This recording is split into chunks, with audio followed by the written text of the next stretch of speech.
Hello and welcome to Sansad television. I am Akhilesh Suman and you are watching a special report on G20 Foreign Ministers meeting. The meeting that took place in Delhi on 1st and 2nd March 2023. And according to sources, there were enthusiastic discussions and debates in the meeting and it became landmark. So let us watch in this report why so, why it was a landmark Foreign Ministers meeting.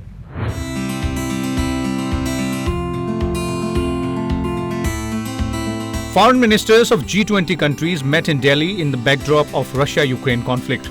The meeting was intended to work out a common global strategy to tackle the adverse economic impact of the COVID-19 pandemic.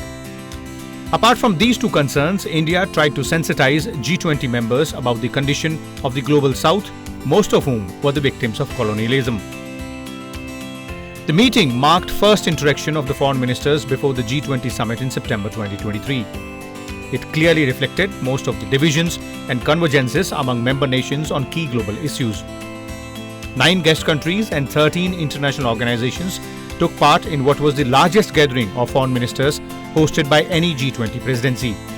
In all, the meeting had foreign ministers of 27 countries apart from India as the chair. 2 countries, the Republic of Korea and Japan, had a vice minister level presence. The level of participation indicated an eagerness to forge a common approach. Prime Minister Narendra Modi set the tone of the meeting through a special message to work on convergences amid the divergent views. You are meeting at a time of deep global divisions. As Foreign Minister, it is but natural that your discussions are affected by the geopolitical tensions of the day. We all have our positions and our perspectives on how this tension should be resolved. However, at the leading economies of the world, we also have a responsibility toward those who are not in this room. The G20 has capacity to build consensus and deliver concrete results. We should not allow issues that we cannot resolve together to come in the way of those we can. As you meet in the land of Gandhi and the Buddha, I pray that you will draw inspiration from India's civilizational ethos to focus not on what divides us, but on what unites us. India put forward 5 points that needed urgent attention, not only from the most developed economies, but also the developing nations.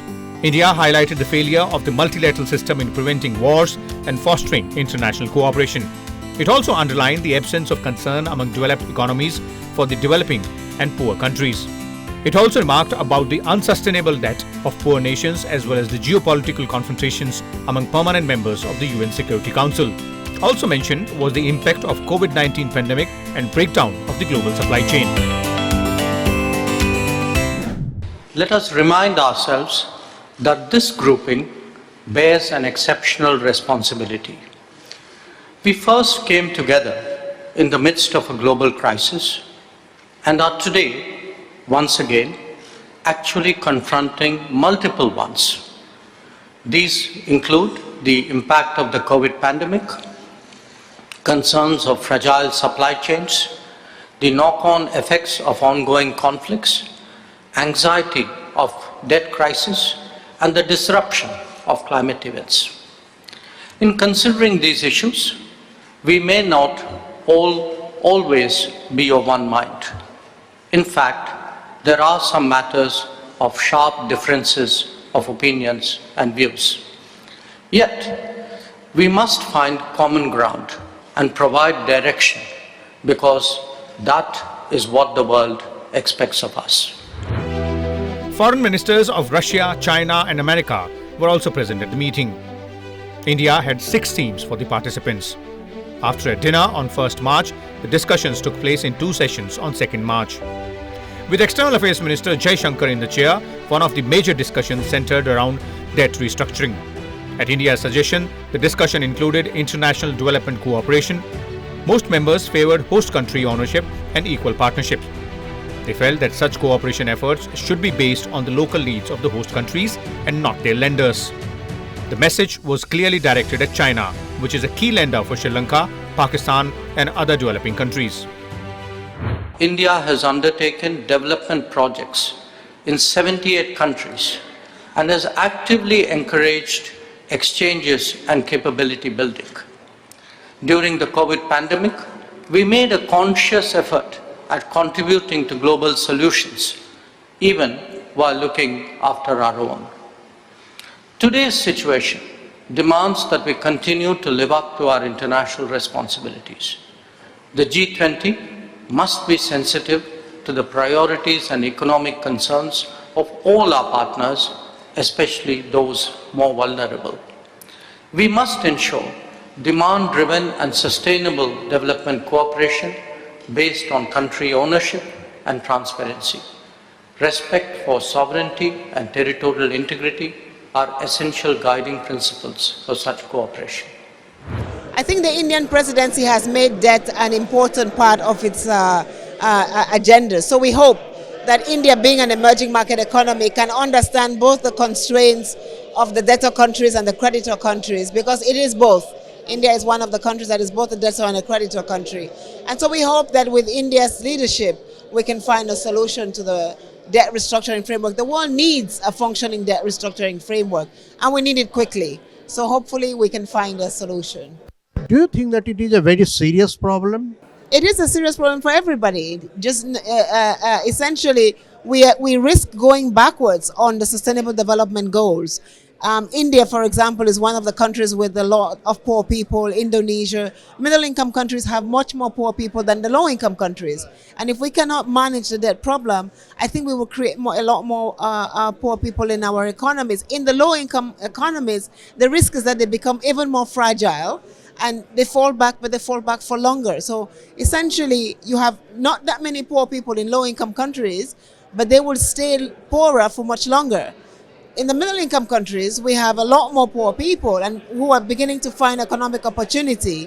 So again, if those countries get stuck in a debt trap, then we have, I think, a very desperate economy, because, you know, we'll have 100 million more people, the estimate is, that are falling into poverty. That's a large... You want to waive off the debt, or you want to make it in easy installments? What is the formula? I think there are many different ways of doing it. I think that's the whole point of having a conversation and building a partnership. I think we need to sit down around a table and see what each other can do and how we do it. We can't be prescriptive by saying, let everybody do the same thing. Formal proceedings of the G20 meeting started with an expression of solidarity among the visitors. A 1-minute silence in the memory of victims of the devastating earthquake in Turkey and Syria. You would also see that it has been our endeavor to ensure that the voice of the Global South is heard on the G20 table. And that is why India had organized the Voice of the Global South Summit in January this year, in which I think 125 countries participated. So the agenda for the Foreign Ministers meeting, as well as the outcome document, has very clearly taken forward the priorities of the Global South. We are also particularly glad that to see so many of our friends and partners from the Global South on the table, because India, as President, had invited them. I would also like to point out that today's sessions commenced with a moment of silence to pay respect to those who lost their lives in the recent earthquakes in Turkey and Syria, ahead of our deliberations in today's first session. For the first time, G20 Foreign Ministers confronted the narcotics problem, calling for an inclusive and strong international cooperation to fight the menace. They also discussed counter-terrorism strategy and preventing modern technology from falling into the hands of terrorists.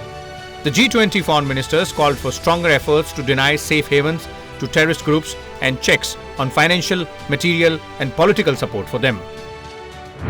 Everyone recognizes that world economy is under distress, and everyone has to make concerted effort to take the position so that the economy can boom, supply chain can be restored, and there can be multiple supply chains, decentralization of opportunities. For the first time, the G20 Foreign Ministers meeting recognized the significance of workforce movement from one country to another. Also discussed in detail was the need for global skill mapping and the creation of a talent pool in the context of emergence of new technologies. The meeting further recognized that skilled workers benefit not only the country of their origin, but also the country that employs them. Sir, I'm Akhilesh Suman from Sansad TV. You told about global skill mapping and related issue. What do you mean by that, and how it was discussed, and what is the outcome on this? On your question about global skills mapping, essentially today there is a growing demand in the developed world for skills and talents. There is a growing availability, but they are not necessarily in the developed world. Much of that availability is in the developing world. So how do you match the demand and supply for the benefit of the global economy? That is the really crucial issue. For a country like India, which has significant human resources, and which fortunately now has a government which pays attention to the development of those human resources, which actually focuses on skills and talent and innovation and education. This is an opportunity for us. So, especially in the last 9 years, we have also been looking at what are called mobility and migration partnership, which allow for legal mobility, which ensure that talent and skills which go out get the same treatment in those particular geographies as their own citizens. And which ensure that all of this is legal and free of any sort of illegal activities. Now, it's not just India. I'm citing India because we are among the countries where very active in this, but there are other countries as well. So this is widely recognized. In fact, in today's intervention, I'm not I think the etiquette is that you don't specifically say what individual ministers said. But I can tell you that some of the relevant international organizations and some of the other ministers there spoke at some length about the importance of how do you ensure smooth mobility, how do you ensure protected mobility, legal mobility, because this is today one of the big issues before the international economy. An outcome document released at the end of the meeting reflected the strong sentiment of the G20 countries to strengthen multilateralism. The G20 underlined the need for reforms and a reinvigorated multilateralism in the context of the UN. Experts said this would create a balance of global powers that could work for the good of developing countries. The outcome document also stressed reliable food and fertilizer supply chains as well as resilient and sustainable energy supply mechanisms. India growing faster than China, I hope, and to be in a position where China cannot dominate the world but has to consider other powers with the emerging power of India. So I think we are at a very critical stage of the international balance of power where India can play a very major part. Right. But India and China both are in G20. Yes. So how do you think that India can play a role so that the situation can be materialized in a way that you don't have to go into confrontation? You don't have to go to confrontation, you go to competition. There is competition, and the question is economic, not military. I'm not suggesting that India and China will try to conquer each other. We are speaking about global competition. Who has dependence on himself by others, and who is dependent to others. So when China tries to position itself where it is not dependent on anybody and everybody is dependent on China, India has a very major role in saying, wait a minute, here is another power that is willing to change and capable of changing and demonstrated the ability of changing its own power base. India is also president of G20 this year. Yes. So how do you think that India can maneuver the things for this year? Again, what happens in the meeting of G20 will only reflect the balance of power. If India can grow economically very fast, then India becomes important. And the fact that it is a chairman doesn't give it any major advantage. The advantage is economic growth, strategic thinking, having the right allies, working together with others, and preventing the domination of Asia by China. The G20 Foreign Ministers also discussed the issue of WTO and global trade impediments. They agreed that WTO reforms are key to strengthen trust in a multilateral trading system.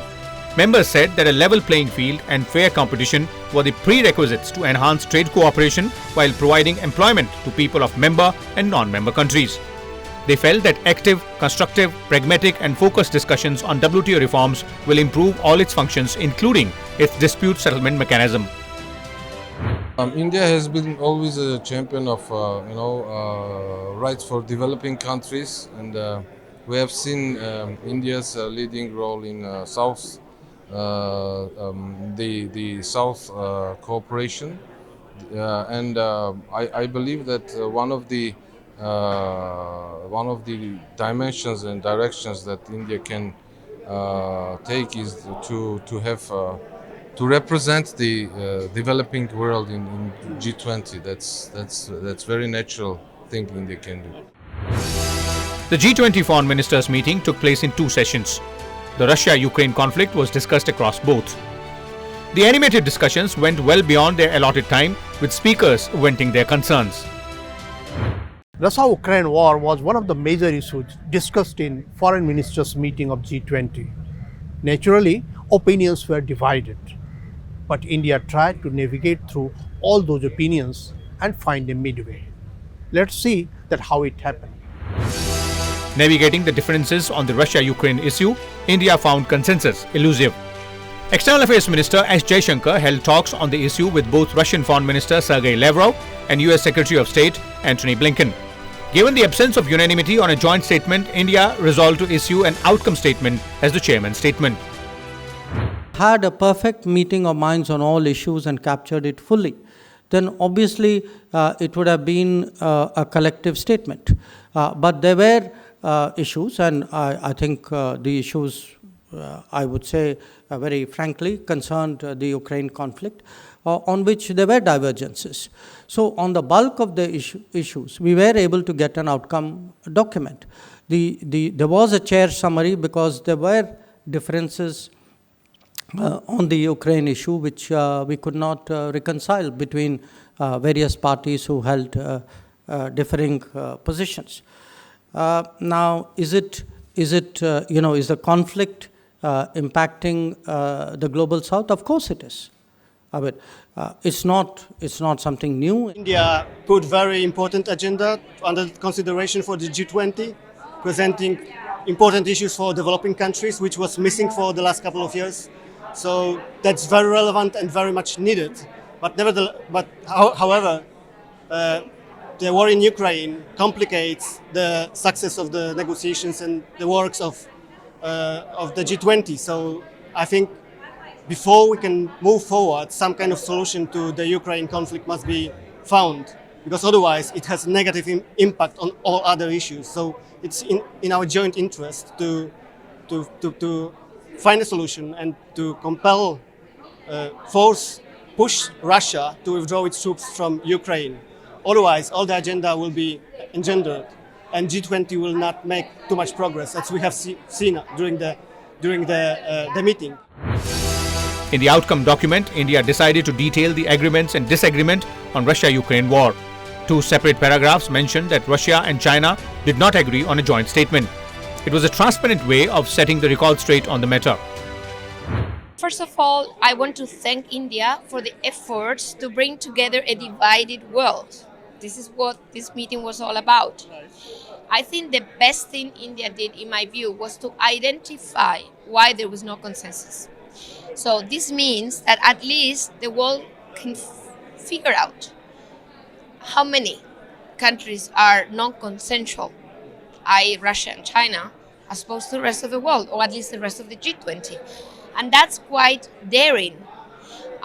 Indonesia, I was in Bali, had to do it differently. Basically, Russia, Putin, summit was not perhaps invited. He didn't accept. We'll never know. But the point is, it was not so clear. Here it's very clear. Everybody's at the table, but there is no consensus.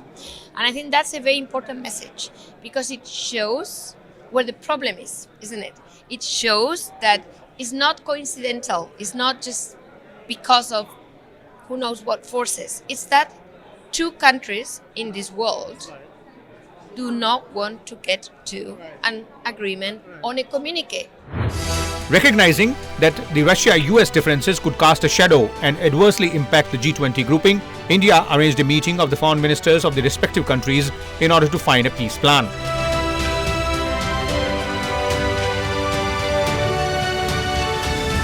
The outcome document was an alternative to a joint statement. It helps the G20 to move forward with other working group meetings of the presidency. In turn, this is expected to assist preparations for the summit in September. World economy forms the major part, with convergence of views on almost 95% of the issues pertaining to it. The Ukraine war, then we can move forward on a number of issues, and climate change and life campaign is very important contribution that India do to the working of the G20. And I think everyone wish India to succeed in its presidency. And this is also in Europe's interest that we can find solution and maybe make some progress on all the priorities, including reformed multilateralism, because multilateralism is not working, and without working multilateralism, we will not find a solution to any of the global challenges, which is very worrying. The G20 Foreign Ministers meeting was followed by the Raisina dialogue in Delhi. It gave an opportunity to the strategic community to discuss the outcomes. Delegates mentioned that India's presidency was significant to voice the concerns of the global south. But there's no communique. So now, for you to succeed at the basically head of state level, you need to be able to put that paragraph. Because you cannot go below Indonesia. Indonesia kept the paragraph, but did not identify the opponents. So the bare minimum is Indonesia. But you cannot do less than Indonesia. It would be a failure for India. That's why I don't think you can take that paragraph. The only thing you can do is either not identify, or if you want to go above, identify. Digital economy and green transitions are fundamentally changing the nature of work and creating new jobs. India is pushing for digital economy to reduce corruption and including the poorest in the consumer market. This was part of the outcome document, and there was principled unanimity on the maximum utilization of the digital modes of payment. I appreciated how inclusive the G20 presidency has been. So for instance, today in Hyderabad, there are more than 20 governments that are not G20 countries that have come to learn from G20. There's a meeting today organized by the government of India with the UN Better Than Cash Alliance, where countries are coming to learn from each other on DPI, Digital Public Infrastructure for Financial Inclusion. And you have governments from like Kenya and Ethiopia and Ghana, countries from South America like Colombia, that have joined the G20. So it's G20 plus another 20 countries. Right. And that has been incredible that India has said, let's open the learning from the G20 to other non-G20 countries that are emerging economies that can contribute and learn from each other. Have you participated in any of the meetings of G20? Yes, I've participated in the Global Partnership for Financial Inclusion meeting in Calcutta, the beautiful city of Calcutta, and this week at the Anti-Corruption Working Group in Gurgaon. How is it going? How the meeting goes? Great, everything is impeccably organized, everything starts on time, and what has been really beautiful is the Indian hospitality. Each time we've been exposed to Indian culture, India dancing, and of course the Indian food, which is the best in the world. You are enjoying it? Yes, I love it. I'm vegetarian, and there's always so many options for vegetarians. Oh my God. So thank you so much for talking to Sansad TV. I'm honored to be here and really thankful for the hospitality. Thanks, Lord. Thanks. Supply chain resilience was another concern of most member nations and international organizations. The countries agreed that supply chains of both food and agriculture products, including fertilizers, should be kept reliable, open and transparent while promoting efficient sustainable, inclusive and resilient agriculture and food systems to address vulnerabilities of developing countries. Energy security was also discussed thoroughly. The foreign ministers agreed that undisrupted, sustainable and resilient supply chains ensure affordable, reliable and sustainable access to energy for all. They said strengthening sustainable supply chains and circular approaches to promote inclusive investments are needed to meet the growing energy demand. The outcome document also stresses upon the need to have reliable food and fertilizer supply chains as well as resilient and sustainable energy supply chains. In the context of global food and energy insecurity, this we believe is a very important message. On the issue of climate change, most members urged developed countries to fulfill their commitments to deliver on the goal of jointly mobilizing $100 billion per year urgently by 2020 through to 2025. They also supported continued deliberations on an ambitious new collective climate finance goal from a floor of $100 billion per year. This takes into account needs of the developing countries to fulfill the objective of the UNFCCC and implementation of the Paris Agreement. Despite the challenges of the divergent positions on the conflict in Ukraine, the G20 Foreign Ministers were able to come to a consensus on addressing these key challenges that I have just mentioned. As the Prime Minister urged, we did indeed focus more on what unites us than what divides us. We believe that the outcome document is truly a reflection of G20's commitment to face global challenges squarely and collectively. In all, the outcome document mentioned 24 issues, 22 were agreed by almost all members. These would be the most daunting tasks on which G20 grouping will ponder till their summit this year. But clearly, for now, India has set the agenda. It now depends on the G20 members to take it forward by thinking beyond the neo-Cold War situation gripping the world. And that is the end of this report. There will be many more meetings of different verticals before the final G20 summit on 9 and 10 September 2023. And everyone is hoping that G20 members will take the responsibility to make a better world. Akhilesh Suman with camera person Kawaljit in Delhi for Sansad Television.